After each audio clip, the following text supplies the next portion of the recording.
a big share of my life now, I didn't have this one quite figured out. Among a lot of things I didn't have quite figured out. Many things used to puzzle me back in those early days. I used to wonder why two people could work for the same company, one make twice as much money. Now see, that used to puzzle me. And maybe they were the same age, graduated from the same school, live in the same community, work for the same company, with the same products and the same services. They've got the same traffic, the same problems, and one makes $1,000 a month, the other one makes $2,000 a month. Now that was my puzzling question. Why would this long list be the same and the money twice as much? I asked, what's the difference between $1,000 a month and $2,000 a month? And I don't mean $1,000 a month, right? I could figure that out.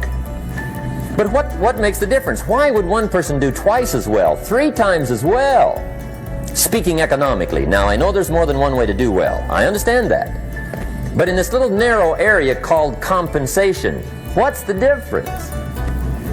Well, back then, with my faulty thinking, I'm trying to reason it out. I thought, well, maybe time makes some of the difference, right? Some people do better because they have more time. I used to say, Harold ought to be able to do well. He's got a lot of time. If I had all of Harold's time, I could do well. Now that's got to be dumb, right? Number one, you can't get somebody else's time. A guy says to me one time, he says, you know, if I had some extra time, I could make some extra money. I said, then forget it. There isn't any extra time. Hey, when the clock strikes 12 midnight, that about wraps it up, right? I mean, you can look around the gongs there for a little more, but it's over. You say to the guy, what are you doing? He says, I'm looking for extra time. See, they'll come and take you away, right? There isn't any more time. Now, if you can't get more time, which you can't, what could you get more of that would make a difference in economic results? And here's the key word. Make it a part of your notes. We're going to consider it tonight. The word is value. And I have a little phrase for your notes. Value makes the difference in results. Value makes the difference. You can't get more time, but you can create more value. Now here's the first lesson of economics. Everybody should learn it from the time they're old enough to understand what a dollar means. How to earn one, how to get one, how to keep one, what to do with it. First lesson of economics. We primarily get paid for value. That's lesson 1. Bringing value to the marketplace. That's how you get paid. You don't get paid for the time. I know it takes time to bring value to the marketplace, but you get paid for the value, not the time. Now, since that's true, here's one of the key questions of the evening. Is it possible to become twice as valuable at the marketplace and make twice as much money in the same time? Could you become 3 times as valuable? Make 3 times as much money in the same time? Is that possible? The answer is yes, if. And it's always if, right? Life is known as the big if. Harry Truman once said, life is iffy.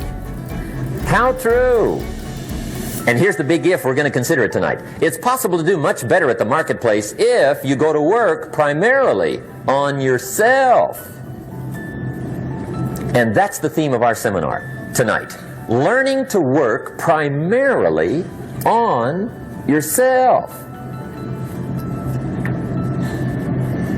People have asked me for the last 24 years, how do you develop an above-average income? And the answer is, become an above-average person. Develop an above-average handshake. Some people want to be successful, they don't even work on their handshake. As easy as that would be to start on. They let it slide, they don't understand. Develop an above-average smile. Develop an above-average excitement. Develop an above-average interest in other people. Develop an above-average intensity to win. See, that'll change everything. Probably one of the most frustrating experiences in life is looking for an above-average job with above-average pay without becoming an above-average person. It's called frustration.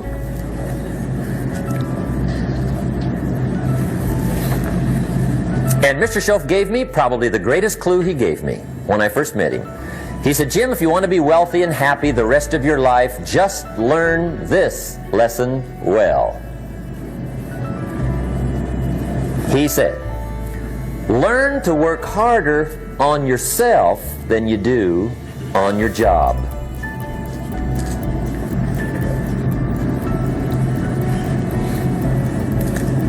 Then Mr. Shoaff gave me probably one of the most important clues among so many things he taught me, but this was in those early days. Mr. Shoaff was very kind, but he was also very abrupt. And he had these interesting questions to ask. I'm giving him a little rundown one day on how things hadn't worked out for me.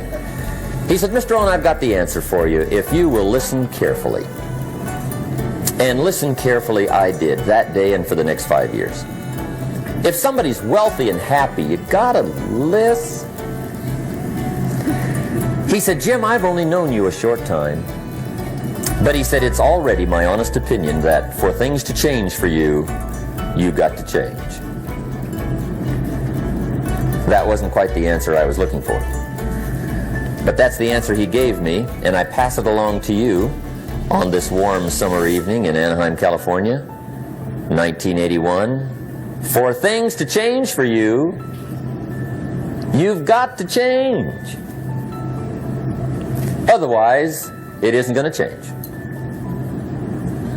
Before I met Mr. Shoaff, I used to say, I sure hope things will change. Right? That seemed to be my only hope. If it isn't going to change, I'm in serious trouble. And then I discovered it isn't going to change, so I'm in serious trouble.